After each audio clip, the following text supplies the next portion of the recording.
গানের ঠাকুর পূর্ণব্রহ্ম শ্রী শ্রী হরিচাঁদ ঠাকুর, মাতা শান্তি মাতা শ্রী শ্রী গুরুচাঁদ ঠাকুর, দেবী সত্যবামা এবং আমরা যারা তাদের অনুসারী আছি, ভক্ত আছি, আমরা যারা তাদের জীবনের আদর্শ করে পথ চলি, সেইভাবে উপস্থিত যারা এখানে আছেন, পিতৃগণ, মাতৃগণ, ভগিনীগণ এবং ভাইয়েরা, এক কথা আসলে অনেক কথা, যত বলবো তত কথা বাকি রয়ে যাবে, এত কথা ভুলাবে না।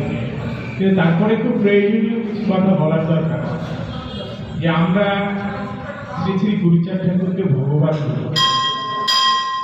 এই যে বলি ভগবান, এই যে ভালোবাসায়, ভক্তের ভালোবাসায় তিনি ভগবান হয়ে উঠেছেন, সেটা তিনি অনেকগুলো কারণে ভগবান হয়ে উঠেছেন এবং সেই অনেকগুলো কারণের অনেক কিছু আমাদের গ্রন্থে লেখা আছে, সেগুলো আমরা জানি।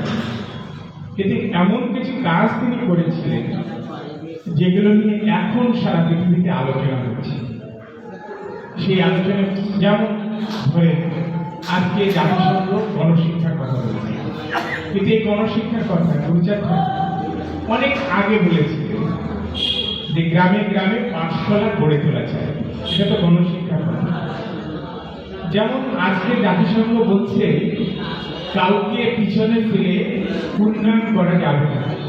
একটি রাষ্ট্রের উন্নয়ন মানে সেই রাষ্ট্রের একটা বিরাট অংশ, একটা অংশ অনুন্নত থেকে যাবে, পিছনে থেকে যাবে, রাষ্ট্রের পরিচালনায় অংশগ্রহণ করতে পারবে না।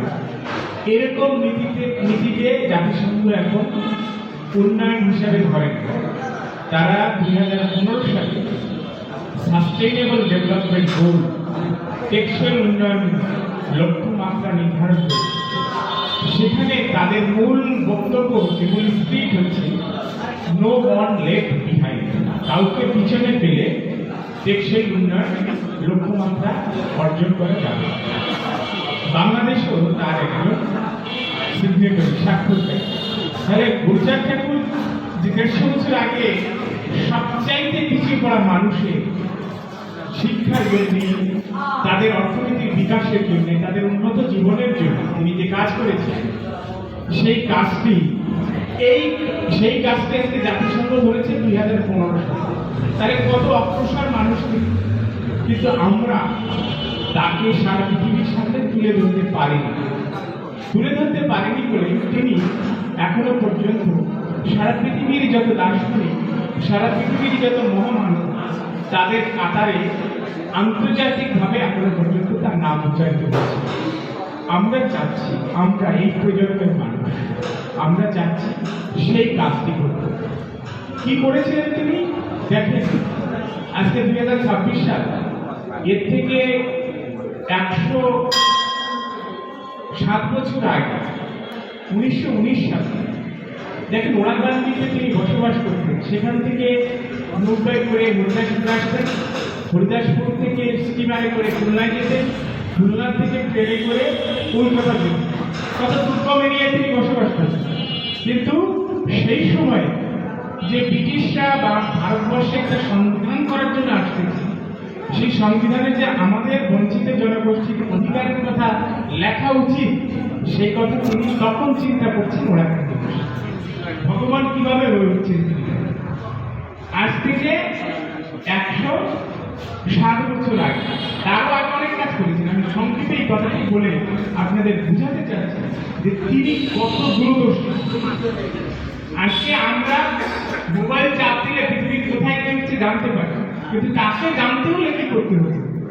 নৌকায় করে হরিদাসপুর আসতে হতো, সেখানে স্টিমারে করে খুলনায় যেতে হতো, খুলনার থেকে ট্রেনে কলকাতায় গিয়ে সব সংবাদ জানতে হতো। কলকাতা তখন রাজধানী। ফলে সেই সময় ব্রিটিশরা ভারত শাসন করে, তারা ভারতের একটা সংবিধান করবে। সেই সংবিধানে আমাদের সমাজের লোকের কথা, অধিকারের কথা লিখতে হবে, এইটা তিনি ভাবছেন। ওরাকান্দিতে শুধু ভাবছেন না, সেইটাকে তিনি ইংরেজিতে একটি দরখাস্ত তৈরি করেছেন। তখন সেই দরখাস্ত লেখার যোগ্য লোক আমাদের সমাজে ছিলেন অ্যাডভোকেট বিশ্বদেব দাস। তিনি প্রথম আমাদের সমাজের অ্যাডভোকেট। দরখাস্ত লিখছেন, সেটাকে বলা হচ্ছে মেমোরেন্ডাম। সেটা ওরাকান্দি থেকে সেই মেমোরেন্ডাম সেই মেমোরেন্ডামের পক্ষে ওই সময় এটাকে বলা হতো সাউথ বড় কমিশন। সেই কমিশনের সামনে আমাদের যারা শিক্ষিত ছেলে, যারা লেখাপড়া শিখেছে, তখন নতুন যুগের বললে কলকাতা বিশ্ববিদ্যালয়ের শিক্ষক এবং কলকাতা হাইকোর্টের আঠারো তাদেরকে নিয়ে মিটিং করে তাদেরকে সেখানে পাঠাচ্ছেন, সেই কমিশনে সাক্ষী দিতে পাঠাচ্ছেন যে কেন, কি কারণে এই অধিকার দিতে হবে, যত পিছিয়ে পড়া জনগোষ্ঠী আছে তাদের কেন এই অধিকার দিতে হবে। সেই জন্য তিনি তাদেরকে সেই কমিশনের সামনে যুক্তি উপস্থাপনের জন্য পাঠাচ্ছেন। তাহলে কত দূরদর্শী ছিলেন তিনি। আজকে আমরা 2026 সালে যখন আমরা এখানে শিক্ষিত হয়েছি, একটা বিরাট আমরা লেখাপড়া শিখেছি, তারা ওই কথা স্মরণ করছে যে তিনি ওই সময় ওই উদ্যোগ নিয়েছিলেন বলে 1935 সালের ভারত শাসন আইনে ওই আইনের মধ্যে একটা তফসিলে, একটা শিডিউলে আমাদের এই অনগ্রসর শ্রেণীর একটা তালিকা করা হয়েছে।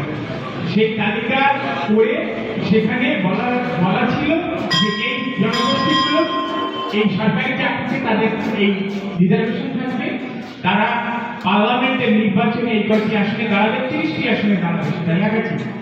তারা সব ক্ষেত্রে অধিকার পাবে। 1925 সালে ভারত শাসন আইনে এটা লেখা ছিল এবং তার ধারাবাহিকতায় আজকে ভারতের সংবিধানের ক্ষেত্রে এখনো সেই পিছিয়ে পড়া জনগোষ্ঠীর তালিকা আছে, আদিবাসীদের তালিকা আছে এবং সংবিধানের লেখা আছে তাদের কোথায়, একেবারে সরকারি চাকরি থেকে শুরু করে একেবারে সংবিধান পার্লামেন্টে কতটি আসন তারা পাবে সেটা বলা আছে। আমি সংক্ষেপে আমাদের ক্ষেত্রে কি হয়েছে, আমাদের ক্ষেত্রে হয়েছে 1947 সালে যখন পাকিস্তান সৃষ্টি হয়, তখন পাকিস্তানের সংবিধান রচনা নিয়ে একটা বিতর্ক হয়। 9 বছর ধরে সেই বিতর্ক চলে। সেই বিতর্কের পরে 1956 সালে পাকিস্তানের সংবিধান তৈরি হয়। কিন্তু গুরুচাঁদ ঠাকুরের মতন কোনো দূরদর্শী লোক না থাকায় সেই সংবিধানে আমাদের এই পাকিস্তানের সংবিধানেও আমাদের এই সম্প্রদায়ের তালিকাটা ছিল, শিডিউল কাস্টের তালিকাটা ছিল, কিন্তু তাদের সমস্ত অধিকার সেখানে লেখা হয়নি, একটা ফাঁকি দেওয়া হয়েছে। 1954 সাল পর্যন্ত আমাদের এই দেশে এখন যেটা বাংলাদেশ, সেটা তখন পূর্ব বাংলা ছিল, তার 309টি আসনের মধ্যে 72টি আসন সংখ্যালঘুদের জন্য সংরক্ষিত ছিল, তার মধ্যে 38টি আসন পিছিয়ে পড়া জনগোষ্ঠীর জন্য সংরক্ষিত ছিল। কিন্তু যখন পাকিস্তানের সংবিধান হল, তখন আমাদের মধ্যে এইরকম দূরদর্শী লোক না থাকায় সেই সংবিধানে এই দিকে সংবিধান সভায় বা পার্লামেন্টে কোনো আসন সংরক্ষণ করা হলো না। এই হচ্ছে আমাদের পতনের মূল জায়গা। আমরা একটা বিরাট রাজনৈতিক শক্তি হিসাবে ছিলাম গুরুচাঁদ ঠাকুরের দূরদর্শিতার জন্য, কিন্তু এক লহমায় আমরা নেমে গেলাম কোথায় দেখেন। 1954 সালে আমরা 72 ছিলাম, আর 1970 সালে সেই ঐতিহাসিক নির্বাচন, যে নির্বাচনটাকে সকলেই ঐতিহাসিক বলে, সেই নির্বাচনে সারা বাংলাদেশে মাত্র 11 জন সংখ্যালঘু নির্বাচিত হলো, তার মধ্যে পিছিয়ে পড়া জনগোষ্ঠী ছিল মাত্র 3 জন। ওই সংরক্ষণ থাকলো না এই কারণে, অর্থাৎ সংরক্ষণ না থাকলে পিছিয়ে পড়া জনগোষ্ঠী নির্বাচিত হতে পারে না। কেন পারে না?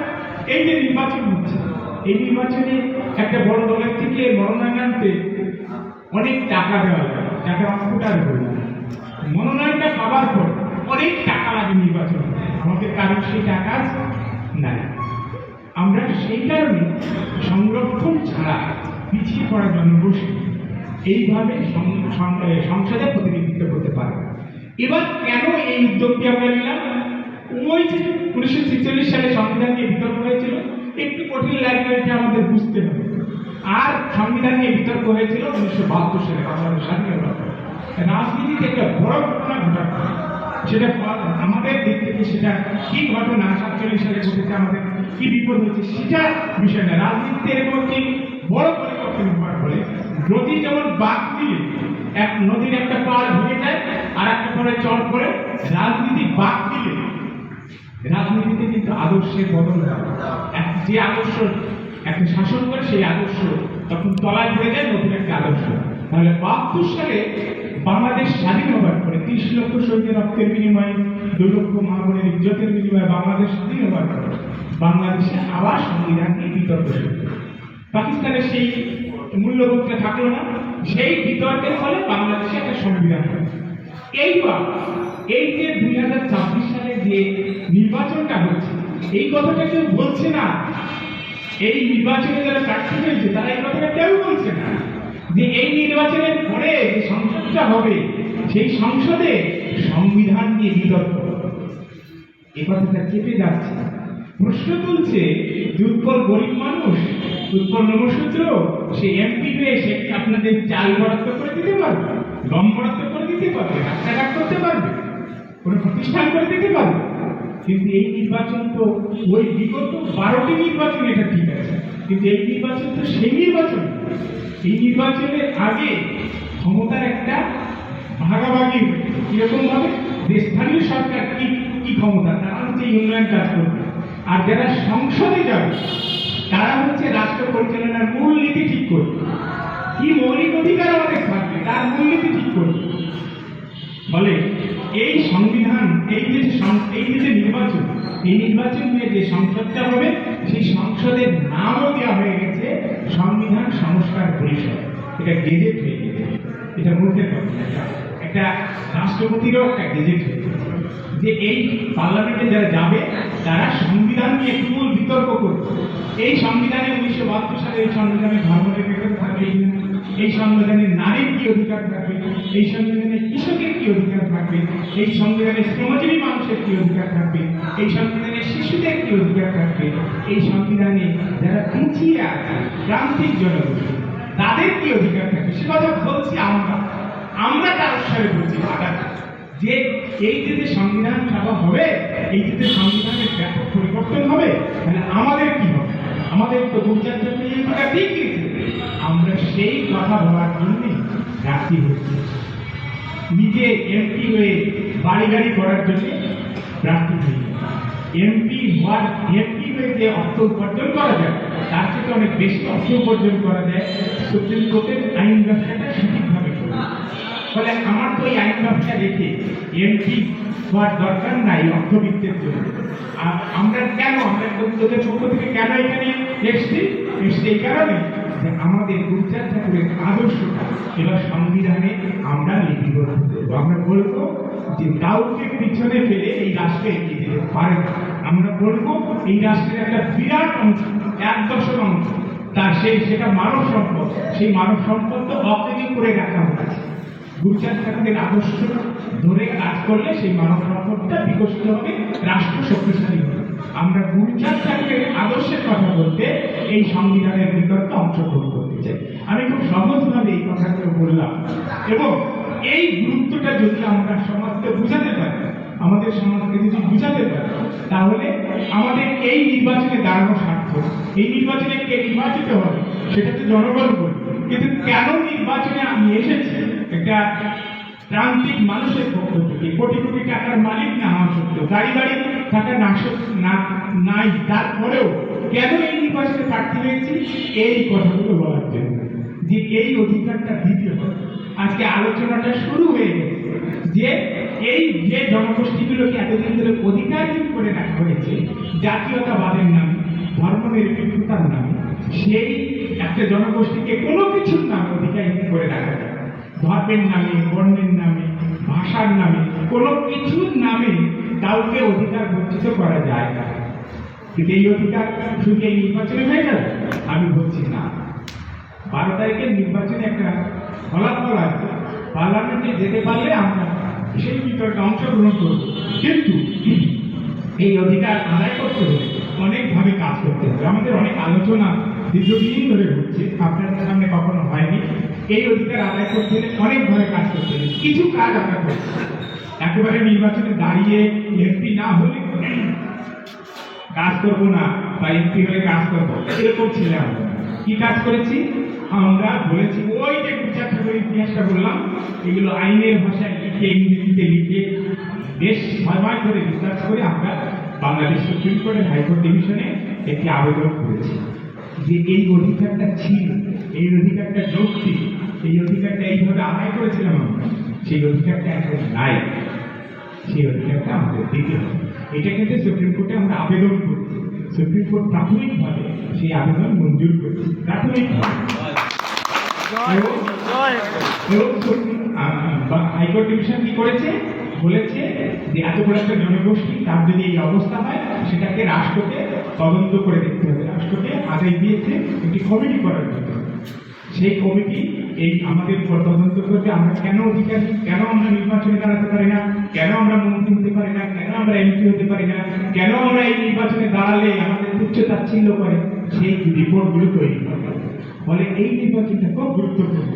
হয়তো আপনার ঘরের সন্তান এইখানে যেভাবে টাকা নিয়ে নির্বাচন দাঁড়ানোর দরকার সেইভাবে দাঁড়াতে পারে না, কিন্তু দাঁড়ানোর পরে যে গুরুত্বটা তৈরি হয়েছে সেটা উপলব্ধি করতে হবে। মূলত সেই কাজটিকে শক্তিশালী করার জন্য ওই দিকে ওকে আবেদন করেছি আমরা, ওটা একটা আন্দোলনের অংশ। আমরা এটা ঢাকাতে রাজপথ আন্দোলন করি, আমরা একটা সভা সেমিনারে যাই, যেখানেই আমি কথা বলার সুযোগ পাই সেখানেই আমি বলি যে এই অধিকারটা ছিল এই জনগোষ্ঠীগুলোর, এই অধিকারটা ফেরত দিতে হবে, চুক্তি দিয়ে। ফলে সেই জায়গা থেকে একটা চাপ আছে যে আপনি যে এখানে বলছেন আজ কোর্টে দাঁড়িয়ে এই জনসভায় এই প্রেস ক্লাবের এই মিটিংয়ে, কিন্তু এই জনগোষ্ঠী কি সেটা চায়? জনগোষ্ঠী যদি না চায় তাহলে আমরা কেন করব?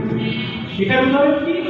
পাহাড়ি পার্বত্য চট্টগ্রামে মাত্র 10 লাখ আদিবাসী, তারা তাদের অধিকারের জন্য 20 বছর 1977 সাল থেকে 1997 সাল পর্যন্ত সংগ্রাম করেছে, রক্ত দিয়েছে। তারপরে তাদের অধিকার স্বীকার করে চুক্তি করেছে। ফলে আপনি অধিকার যদি আদায় করতে পারেন তাহলে তো একটা সংগঠন করতে হবে, ঐক্যবদ্ধ হতে হবে, সংগ্রাম করতে হবে। সেই সংঘবদ্ধ হওয়া, সেই ঐক্য তৈরি করা, এই কিন্তু হচ্ছে সূচনা পর্ব। এই সূচনা পর্বে এইটা 12 তারিখের নির্বাচনের পরে শেষ হয়ে যাবে। এই ঐক্য আমাদের সারা দেশব্যাপী গড়ে তুলতে হবে। যে যেখানে আছে প্রতি বুধবারে যেখানে যেখানে সভা হয় আমরা সেখানে সারা দেশ ঘুরব, আমরা বলবো এই অধিকার আমাদের দিতে হবে। যেভাবে পাহাড়িরা সংগ্রাম করে অধিকার আদায় করছি ঠিক সেইভাবে যদি আমরা ঐক্যবদ্ধ হতে পারি আমরা এই অধিকার একদিন না একদিন পাব। এখন প্রশ্ন হচ্ছে, আমি নির্বাচনে দাঁড়িয়েছি, আমার সমাজের লোকজন বলছে যে এই যে সংকটময় মুহূর্ত, সংখ্যালঘুদের গুলি করতেছে, আপনি মারতেছে, এই সময় তোমার মতো ছেলে তুমি যদি মারা যাও তাহলে আমাদের একটা সম্পদ হারিয়ে গেল, এই ভয় করবে। আমি আমার মৃত্যু তো অনিবার্য, এমন তো কোনো নিয়ম নাই যে আমি অমর হয়ে থাকি। আমি স্বাভাবিকভাবে 20 বছর পরে মৃত্যুবরণ করতে পারি। আবার আমি যে এতদিন বেঁচে আছি, রাস্তাঘাটে কত দেশ বিদেশ ঘুরেছি, কত অ্যাক্সিডেন্ট হয়েছে, কোনো অ্যাক্সিডেন্টে তো আমার মৃত্যু হয়নি, হতে পারতো, তাহলে আমি বেঁচে আছি। আবার আরো 20 বছর বাঁচতেও পারি, কিন্তু এইরকম বাঁচাচ্ছে যদি বঞ্চিত সমাজের অধিকার প্রতিষ্ঠার জন্য আমার জীবন উৎসর্গ করতে পারি তাহলে সেই মৃত্যু অনেক গৌরবে। আমি সেই কথা বলে দিয়েছি। অনেকে আমাকে আমি বলেছি যে এইভাবে আমি উপার্জন করে এসিডি ঘুমিয়ে থাকার চাইতে আরো 20 বছর আরামায়েশ করার চাইতে এই সংগ্রামটা শুরু করি। যদি আমার মৃত্যুও হয়, রক্ত না দিয়ে জীবন না, 1971 সালে যদি মানুষ জীবন না দিত, রক্ত না দিত, তাদের স্বাধীন এই এত বড় একটা জনগোষ্ঠী 1.5 কোটি মানুষ তাদের অধিকার আদায় করার জন্য আমরা আন্দোলন করবো, আমাদের গায়েটা ফুলের টোকাও লাগবে না, সেটা কি সম্ভব? সম্ভব না। ফলে সেই বোধ মাথায় নিয়ে আমরা নেমেছি। আমি আপনাদের কথা দিতে পারি, আমি নিজে আমার কথা শুনেছেন, আমি ভীষণভাবে ছোটবেলা থেকে বীরেন বিশ্বাসের যে আমার পরিবারের উনি ছিলেন, ফলে স্বাভাবিকভাবে তাকে দিয়ে শুরু করেছিলাম।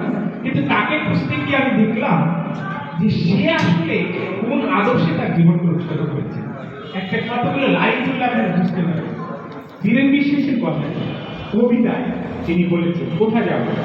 যাবো আমি ওড়াকান্দি শ্রীরামপুর, বলো করে বলো ভাই ওড়াকান্দি আর কত দূর। উদ্দাম মোদের দলে দলে যৌবনের প্রাণবর্ণা জেগে উঠে মৃত নদী জলে। মৃত্যুর স্তব্ধতা ভেবে জীবনের জয় ঢঙ্কাজ দিগন্ত ধ্বনিত করি তীর্থতে উঠিতেছে পারে। ভয়েরা লুকায় ভয়ে মৃতজন কেঁপে উঠে ত্রাসে। নিদ্রা ত্যাগী নরনারী দলে দলে পথে চলে আসে। আবেশ কম্পিত বক্ষ বিস্ফারিত রক্তিম নয়ন, উদ্দাম নৃত্যের ছন্দে ছুটি চলে চঞ্চল চরণ। কত দূর ওড়াকান্দি আর কত দূর। এই বর্ণনায় কিন্তু মতুয়ার দল কোরআনের গায় সেই বর্ণনা আপনারা খেয়াল করেন। আমি তখন বুঝলাম, বীরেন বিশ্বাসকে বুঝতে গিয়ে আমি তখন বুঝলাম যে আদর্শটা কোথায়। বীরেন বিশ্বাস কোন আদর্শে উজ্জীবিত হয়ে সাতপাড় কলেজ প্রতিষ্ঠা করেছে, গণমুক্তি আন্দোলন করেছে। আমি তখন তারপরে এটা আমার এই বুঝতে আমার কিন্তু হয়েছে একবারে এসএসসি পরীক্ষার পরপরই পড়াশোনা করতে গিয়ে। তারপরে আমি বুঝতে গেলাম আসলে তিনি এই যে ওয়াকান্ডের কথা বলেছেন, এই চেতনার কথা বলেছেন, এটা কি। আমি আপনাদের আশীর্বাদে আমি যখন হরিলীলামিতে পড়তে বসি তখন আমি একটা অখণ্ড সময় নিয়ে পড়তে বসি, একেবারে শুরু থেকে শেষ পর্যন্ত পড়ব। সেই সময় আর আমাকে আপনারা মোবাইলও পাবেন না। এভাবে আমি এটা মানে কয়েকবার পড়েছি, আবার ভবিষ্যতে পড়বো, কারণ এটা নিয়ে আমরা নানা রকম পত্রিকাও বের করেছি কলকাতা বাংলাদেশ মিলে। ফলে আমি যে কথাটি বলার জন্য এইটুকু বললাম সেটা হচ্ছে আমাদের বেঁচে থাকার জন্য, আমাদের টিকে থাকার জন্য বীরেন বিশ্বাসকে আমি বুঝতে গিয়ে এটুকু বুঝেছি যে মূল আদর্শটা হচ্ছে ওরাকান্ত, মূল আদর্শটা হচ্ছে হরিচাঁদ হরিচাঁদ।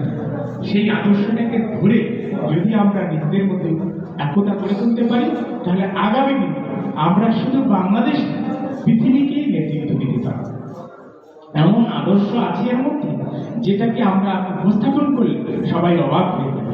আমার যে ঢাকাতে এত গুরুত্বপূর্ণ অবস্থান সেটা এই কারণে যে মতুয়া দর্শনের ভিতরে যে নির্যাস আছে সেটাকে আমি বুকে ধারণ করি, যখন তাদের সামনে উপস্থাপন করি তারা বিস্মিত হয়, হতবাক হয়েছে। ফলে আমার শেষ মিনিটে এইটুকুই, আমাকে আপনারা আশীর্বাদ করবেন। আমি আমার বাড়ির অনুষ্ঠানে কথা দিয়েছি যে আমি আমার বাকি জীবন এই আদর্শের জন্য উৎসর্গ করলাম, এই সমাজের জন্য উৎসর্গ করলাম। এই সমাজের প্রতিটি বাবা আমার পিতৃগণ, এই সমাজের আপনারা যারা মায়েরা আছেন আমার মাতৃগণ, এই সমাজে যারা বোন আছে তারা আমার ভগিনী, এই সমাজে যারা ভাই আছে তাদেরকে আমি ভ্রাতৃত্বের বন্ধনে আবদ্ধ করতে চাই, এই সমাজে যারা শিশুরা আছে তারা সকলে আমার সন্তান। আপনারা আমাকে আশীর্বাদ করবেন শুধু নির্বাচনের জন্য। এই নির্বাচনে ভোট দিয়ে আমাকে নির্বাচিত করবে কিনা জনগণ, সেই ক্ষমতা এই জনগণের হাতে, এই জনগণ সেটা আপনাদের সামনে আমি দাঁড়িয়েছি এই আশীর্বাদ দিতে যে বাকি জীবন যে কটা দিন আমি বাঁচি এই আদর্শটাকে যদি আমি ঊর্ধ্বে তুলে ধরতে পারি, এই আদর্শের পতাকা তৈরি এই মানুষকে সংগঠিত করি, এই অধিকার হারা মানুষ, এই বঞ্চিত মানুষের অধিকার যেন আমরা ফিরিয়ে আনতে পারি। গুরুচাঁদ ঠাকুরের সেই কাজ, গুরুচাঁদ ঠাকুরের সেই আদর্শ শুধু বাংলাদেশে না সারা পৃথিবীতে আমরা যেন ছড়িয়ে দিতে পারি, সেই আশীর্বাদ প্রার্থনা করে আপনাদের সন্তান হিসাবে যতটুকু মানে আপনাদের শক্তি আছে সেই শক্তিটুকু আমাকে প্রদান করলে আমি মনে হয় এই সংগ্রাম একটা ভালো ভূমিকা রাখতে পারবো এবং কখনো আমি আমার উচ্চাকাঙ্ক্ষা দিয়ে, আমার ব্যক্তিগত লোক লালসা দিয়ে কখনো এই আন্দোলনকে কলঙ্কিত করবো। সেই প্রতিশ্রুতি রাখতে পারি আপনাদেরকে আবার আমি আমার ভূমি প্রণতি জানাচ্ছি।